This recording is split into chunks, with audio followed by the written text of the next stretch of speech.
Good evening, everyone. This is your evening news recap, your nightly news podcast on all the news throughout the day that I come across, giving you my take as somebody who aspires to be a politician in the near future. Hopefully, all you guys are doing well. Today is July 20th, and it is Sunday. It's been a pretty slow day in the news world as it normally is on Sundays, but stuff is still going on, things are still happening, so let's get into it.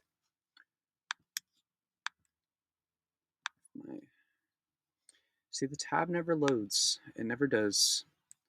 It never does. There we go. Okay, after it takes a million years. Moving on into the Trump administration segment, as we do, Trump is demanding the Washington Commanders to change their name back. Trump is demanding the Washington Commanders to change their name back to the Washington Redskins in a new Truth Social post. He wrote, I don't know why I did that. The Washington whatevers should immediately change their name back to the Washington Redskins football team. There is a big clamoring for this. Likewise, the Cleveland Indians, one of 6 original baseball teams with a storied past, our great Indian people in massive numbers want this to happen. Their heritage and prestige is systematical and being taken away from them. Times are different now than they were 3 or 4 years ago. We are a country of passion and common sense. Owners get it done.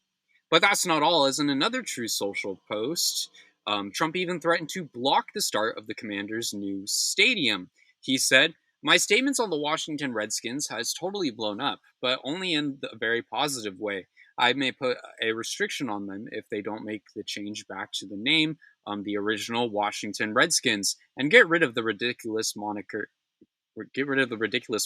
Washington Commanders.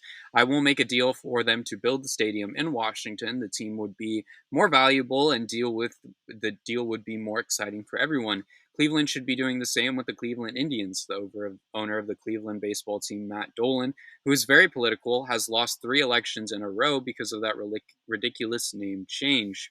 What he doesn't understand is that if he changed the name back to the Cleveland Indians, he might actually win an election.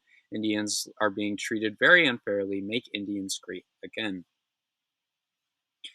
As cool as the Redskins were, I honestly like the Commanders' name. They have solid jerseys now and even have the old Redskins throwbacks. Not to mention, they're playing good football. Jaden Daniels is going to be a top 5 quarterback this season. And, I feel like people are either just, blinded by nostalgia or, they like the name, and they changed their name 5 years ago. Since then, they have become a solid team and they've worked very hard to do so. I'm excited to see where they go this season. It's always fun to watch football. I quite enjoy the sport.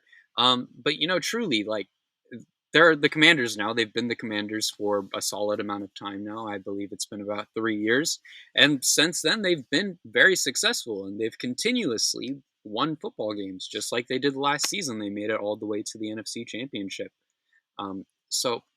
I feel like at the end of the day, once you win more games, people are just going to stop caring about the name more. I think it's less of standing up for Indians and more of a nostalgia thing. Because I have heard the arguments. There's people or Native Americans who want the name changed back, and there were Native Americans who wanted the name changed. I've heard both arguments. At the end of the day, I don't think it matters. They're going to go out and perform either way. I always enjoy talking about football. I never really get to very often. I was thinking about, this isn't a confirmed 100% thing, but it is possible. During the football season, I might do a new little YouTube series where we just talk about football, because I really do like to talk about football, and I never really get the option to. We're kind of taking a break here, I know, but I'd like to have the option to talk about football more. So maybe during football season, it's possible. If you're on YouTube and you're interested in football, stay tuned for that. But anyways, let's keep going with the news. Trump's intelligence chief has doubled down on the prosecution of Obama and other senior officials. Tulsi Gabbard is doubling down on Obama as she plans to release more documents to support that Obama conspired against Trump. Gabbard said on Fox that she promised to release the information next week to support her claims of treasonous conspiracy against Trump from the Obama administration. So what happened to that presidential immunity that Trump's so proud of? Because last time I checked, The president can't get in trouble for anything they do in office, as unfortunate as that is. But genuinely, on a serious note, they need to give it a rest, man. Come on. Obama hasn't been in office since January of 2017. It's been almost 9 years since then. I mean, it is a clear attempt from the administration just to stir people off of the Epstein files. That is actively working. I mean, MAGA's talking about it. A bunch of MAGA is now going out and saying that Obama has, tried to control the country for the past few years. And even during Trump's, term, they were controlling the country, which is insane. No, Obama was not controlling the country for 12 years. He is retired. He has been long gone from the presidential office. I mean, like, he has presidential immunity for one. Like, the only reason Trump's not in prison right now is because of that immunity. Not to mention the fact that he was in office years ago. Like, there is no reason for us to be still talking about Obama. I mean, we've had a whole 3 administrations since then, and yet we're still talking about him. I mean, come on. In other news, still talking about the Trump administration, Maria Farmer spoke to the FBI about Epstein and Trump multiple times before Trump was even president. Maria Farmer, one of the victims of Trump and Epstein, claimed she met Trump in Epstein's office during a troubling encounter. Farmer said she had urged the FBI to take a look into Epstein's social circle and Trump as well after her encounter in the 90s and in 2006. Farmer claims are among the clearest indications that Trump is in the Epstein files, and even though the White House disagrees, claiming the president was never in Epstein's office, Farmer said she was scared of Trump when she first met him, doing to him glaring at her legs very intensely. Epstein would then tell Trump she's not here for you when he entered the room, and she said she even heard Trump say that he thought she was 16. I feel like every day we hear more about the victims by Trump, which sheds a light that needs to be shown. Bottom line is, Trump is in the Epstein files 100% without a doubt. And honestly, I think it might not even be just the Epstein files. The Trump and Epstein files doesn't have the worst ring to it, truly. But I mean, he's in the files without a doubt, 100%. The only problem is nobody listens to the victims. If we listened to the victims in the Epstein case, everyone would know right now that Trump is in the Epstein files. We wouldn't even have to see the proof. The only problem is nobody gives a shit what victims say, and that is a huge problem around the world, and especially in the United States. Moving on into the ICE news today, a journalist was detained with charges dropped, but still is behind bars.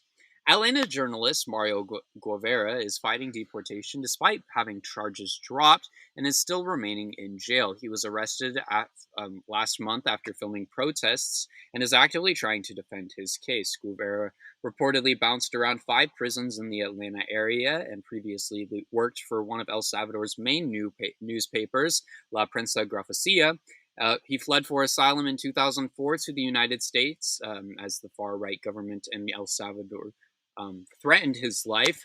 Ever since, he's been a huge part of Spanish media in the United States and did attempts to get citizenship in 2012, but was denied and only given a work permit.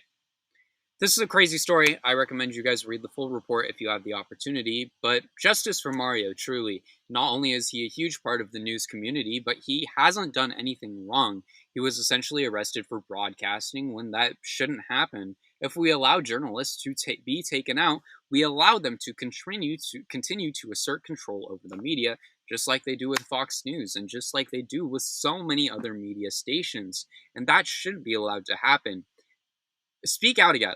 We need to speak out about this. We need to continue to get the information out and let people know what is happening and how journalists are being attacked. This isn't an attack on one journalist itself. It is an attack on journalism as a whole, and we shouldn't allow that. We really shouldn't. In other news, an 82-year-old man was detained by ICE and sent to Guatemala. ICE told his family that he was dead. An 82-year-old Pennsylvania man was secretly deported to Guatemala after he visited an immigration office last month to replace a lost green card. According to his family, they were told he was dead. Alientown resident Luis Leon, who was granted political asylum in the United States in 1987, lost his wallet with his green card and was confirmed to get it replaced, so he and his wife booked an appointment. When he arrived on June 20th, he was handcuffed by ICE officers and led away from his wife. His wife was also kept in the building for 10 hours until she was picked up by family. Sometime after Leon was detained, his family was notified on July 9th that Leon had died. Yet weeks later, they discovered from a relative in Chile that Leon was alive in a hospital in Guatemala, a country that he has never been to. This is disgusting, and if it's happening here, it makes you wonder how many more people this is happening to. I mean, there's no way that I should be lying to someone's family about them being dead, especially if they are very much so still alive. Not to mention that he has a green card. He was legally in the United States, yet I sent him to another country that he has no connection to, and they told his family that they died. That is messed up on so many different levels. So many different levels. It is absolutely insane.